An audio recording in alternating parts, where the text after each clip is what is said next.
একটা জিনিস আমার নামে ভুলভাল ছড়ানো হচ্ছে। আমি নাকি বলি যে, আমি আবার বলছি যে, আমি নাকি বলেছি যে ব্যবসা করতে হবে, পড়াশোনা করতে হবে না। By the way, degree is not equal to পড়াশোনা। কেউ ইতিহাসে এমএ বিএড করে ইতিহাস শেখে না, কেউ দর্শনে এমএ বিএড করেও ইতিহাস শেখে না। এটা প্রায় এখন ওয়েল প্রুভেন। এবং আজকাল ইংলিশে যারা এমএ বিএড করছে তারাও ইংলিশটা শিখছে না, বাংলায় যারা এমএ বিএড করছে তারাও শিখছে না। ফিজিক্সে অনেক ছেলে ফিজিক্স ম্যাথামেটিক্স এমএসসি করেছে, ফিজিক্স বা ম্যাথসের যে বেসিকটুকু জানে তাও কিন্তু নয়।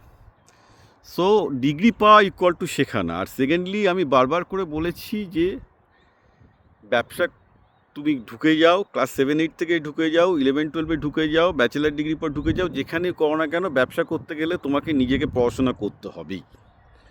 পড়াশোনার জন্য যে ডিগ্রি, মানে পড়াশোনা করা মানে যে আমাকে একটা ডিগ্রি কলেজে গিয়ে সময় নষ্ট করতে হবে, এইটার আমি বিরোধী।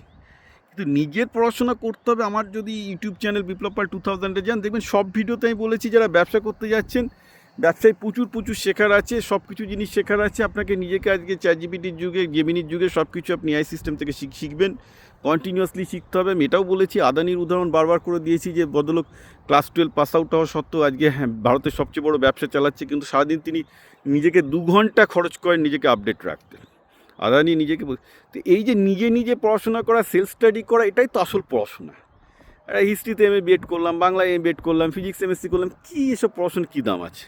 কী শেখে সেখানে? ম্যাক্সিমাম তো কিছু শেখে না। কেউ নিশ্চয়ই ইন্টারেস্টেড শেখে, হয়তো কেউ শেখে, ম্যাক্সিমাম কিছু শেখে না, সবাই জানি এটা।